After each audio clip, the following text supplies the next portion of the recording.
ជំរាបសួរមិត្តភក្តិបងប្អូនទាំងអស់គ្នាក្នុងវីដេអូឃ្លីបនេះខ្ញុំនឹងបញ្យល់អ្នកទាំងអស់គ្នាពីសៀវភៅទម្លាប់7យ៉ាងដែលមានប្រសិទ្ធភាពហើយលើកនេះដែរគឺយើងចូលទៅដល់ទម្លាប់ទី3គឺ put first thing first មានន័យថាដាក់រឿងសំខាន់នៅខាងមុខឬក៏ធ្វើរឿងសំខាន់មុន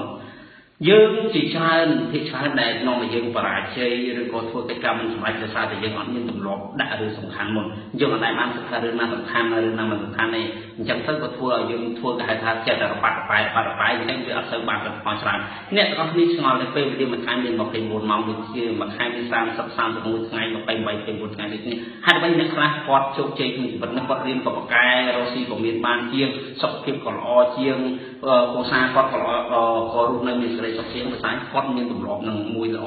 គឺទម្លាប់ដែលធ្វើរឿងសំខាន់មុនសិស្សដែលខោយពីច្រើនគឺអត់មានទម្លាប់ធ្វើរឿងសំខាន់មុនចូលចិត្តតែធ្វើរឿងអត់សំខាន់មុននេះឧបមាថា homework ត្រូវធ្វើគាត់អត់ធ្វើគាត់យកទៅលេងហ្គេមឧបមាថាចិត្តប្រឡងឲ្យទៅមកមេរៀនគាត់អត់នឹកមេរៀនគាត់ទៅមើលរឿងពីដល់ពេលអញ្ចឹងវាធ្វើឲ្យគាត់មានអារម្មណ៍ពីប្រេះប្របាកចិត្តអីនឹងមិនជោគជ័យទៅនឹងជីវិតការងារនិងការរៀនសូត្ររបស់ខ្លួនឯងអញ្ចឹងនៅពេលដែលយើងចាប់បានបដូរទម្លាប់យករឿងដែលសំខាន់យកដាក់ទៅមុនទៅពេលហ្នឹងយើងអ្វីៗត្រូវបានផ្លាស់ប្ដូរធម្មតារឿងឬក៏បញ្ហាដែលយើងធ្វើសកម្មភាពរបស់យើងហ្នឹងគឺចែកចេញជា4ធំទី1សំខាន់ហើយបន្ទាន់ទី2សំខាន់តែមិនបន្ទាន់ទី3មិនសំខាន់តែបន្ទាន់ទី4មិនសំខាន់ហើយមិនបន្ទាន់ទៀតមនុស្សដែលជោគជ័យគឺគេធ្វើអាទី1ទី2មានន័យថាសំខាន់ហើយបន្ទាន់និងសំខាន់តែមិនបន្ទាន់ចំណែកអ្នកបរាជ័យវិញគេចូលចិត្តធ្វើទី3និងទី4ទី3មានន័យថាមិនសំខាន់តែបន្ទាន់ទី4គឺមិនសំខាន់ហើយក៏មិនបន្តដែរអ្វីដែលសំខាន់ហើយបន្ទាន់អ្វីដែលសំខាន់ហើយបន្ទាន់គឺកិច្ចការទាំងឡាយណាដែលយើងត្រូវទទួលខុសត្រូវលើវាដែលវាប៉ះពាល់ដល់ជីវិតរបស់យើងជីវិតការងាររបស់យើងឧបមាថាយើងជាសិស្សការងារប្រព័ន្ធសំខាន់របស់យើងគឺរៀនសូត្ររំលឹកមេរៀនធ្វើលំហាត់ឲ្យបានច្រើនមើលមេរៀនមុនគ្រូសួរគ្រូដល់ពេលយើងឆ្ងល់ពេលយើងមានចម្ងល់អត់ត្រូវលាក់ទុកទេរៀនធ្វើការងារជាក្រុមអីអានឹងជាអ្វីដែលជាការងារបន្តរបស់យើង homework ដែលគ្រូដាក់ឲ្យនឹង assignment ដែលគ្រូដាក់ឲ្យអានឹងគឺវាបន្តអានឹងសំខាន់អាមេរៀនត្រៀមប្រឡងឲ្យហ្នឹងសិតតែសំខាន់ហើយបន្តទៅយើងអញ្ចឹងពេលដល់ពេលយើងយកវាមកដាក់ហើយយើងរៀប schedule នៃការធ្វើវាទៅពេលហ្នឹងយើងនឹងបាត់អាច depress pressure ពួកយើងត្រឡប់ធ្វើវាអស់ហើយណាដល់ពេលយើងធ្វើអស់យកមានបាក់ចឹងយើងចេះអញ្ចឹងពេលយើងប្រឡងគឺយើងធូរមែនតើទី2សំខាន់តែមិនបន្ទាន់របស់ខ្លះគឺ take time មានន័យថាវាប្រើពេលវេលាវែងក្នុងការធ្វើវាឧបមាសុខភាពអញ្ចឹងសុខភាពដើម្បីឲ្យសុខភាពល្អយើងញ៉ាំចង្កាច់ចង្កូវអត់ដឹងរបៀបរបបយើងអត់ហាត់កីឡាយើងដេកអត់គ្រប់គ្រាន់វាមិនបង្កឲ្យយើងឈឺធ្ងន់នៅពេលហ្នឹងទេប៉ុន្តែដល់ឆ្នាំក្រោយ20ឆ្នាំក្រោយវានឹងធ្វើឲ្យយើងមានជំងឺធ្វើឲ្យយើងទ្រុឌទ្រោមហើយពិបាកជាងមុនឆ្ងាយតែអញ្ចឹងវាគេចូលក្នុងដំណាប់ថាវាមិនបន្តទេប៉ុន្តែវាសំខាន់អញ្ចឹងវាទាមទារឲ្យយើងវឹកហាត់ធ្វើវាជារៀងរាល់ថ្ងៃដូចហាត់ប្រាណអញ្ចឹងទឹកយើងឲ្យបាន2ថ្ងៃ3ថ្ងៃអញ្ចឹងទៅការលេងកីឡាមួយទៀតតើតើការរៀនសូត្រគេហៅថាចំណេញខួរក្បាលវាជាការអានសៀវភៅអញ្ចឹងណា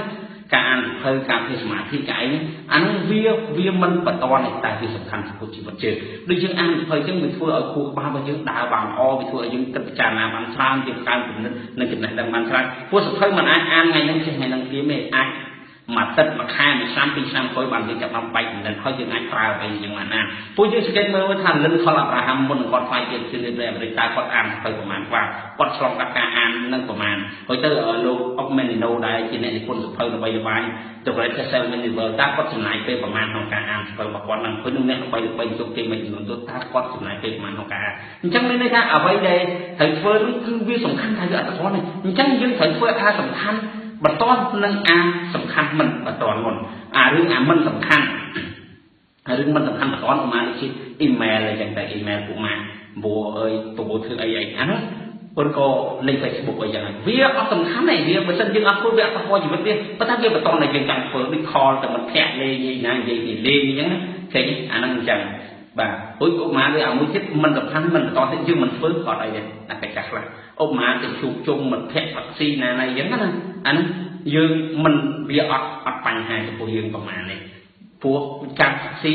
វាមិនមែនអាក្រក់ទាំងស្រុងទេប៉ុន្តែបើសិនជាឃើញញាប់វាអត់ជារឿងល្អអញ្ចឹងវាអត់សំខាន់ទេហើយក៏វាអត់បន្តពួកយើងដែរយើងមានឱកាសសូមយើងធ្វើបើយើងរវល់យើងធ្វើកិច្ចការរបស់យើងជាមុនសិនអញ្ចឹងនៅពេលដែលបងប្អូនបង្កើតទម្លាប់បដូរទម្លាប់ថ្មីដាក់ទម្លាប់ដែលហៅថារឿងសំខាន់ដាក់មុខ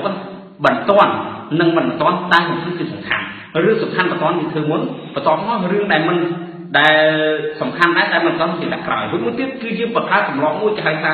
រៀនចែកចំណែកការងារព្រោះការងារខ្លះយើងលិចយើងរៀនចង់និយាយនេះមានស្គិតយល់យើងថ្ងៃនេះយើងធ្វើអីស្អែកយើងធ្វើអីសល់យើងយកមកដាក់ស្អែកទៀតយើងយកមកដាក់ខោនេះទៀតហើយយើងនឹងធ្វើវាអស់ព្រោះចំពោះការងារថ្មីដែលចូលមកយើងត្រូវបែងចែកចំណុចមួយសិនថាតើការងារហ្នឹងវាគួរតែយើងធ្វើវាឲ្យឬក៏យើងផ្ដល់ឲ្យអ្នកដទៃព្រោះការងារខ្លះបើយើងចំណាយពេលធ្វើខាតច្រើនហើយចំណាយពេលច្រើនព្រោះការងារខ្លះមិនមែនយើងអ្នកផ្សេងក៏អាចធ្វើការដែរហ្នឹងបើមិនយើងមាន position ធំជាប្រធានយើងអញ្ចឹងយើងគួរទៅតម្លាក់ការងារហ្នឹងឲ្យអ្នកក្រុមប្រកបរបស់យើងគាត់ហ៊ានធ្វើដើម្បីយើងចំណេញពេលវេលាកាលណាតែគាត់ធ្វើទៅយើងមានពេលតែធ្វើការងារបានកាន់តែច្រើនល្អជាងមុនទៀតអាហ្នឹងគឺថារៀនទម្លាប់ធ្វើរឿងដែលសំខាន់មុន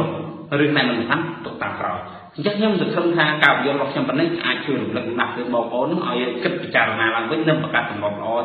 ដល់ខ្លួនឯងហើយបើសិនជាចង់ជឿណាស់គួរអានសៀវភៅ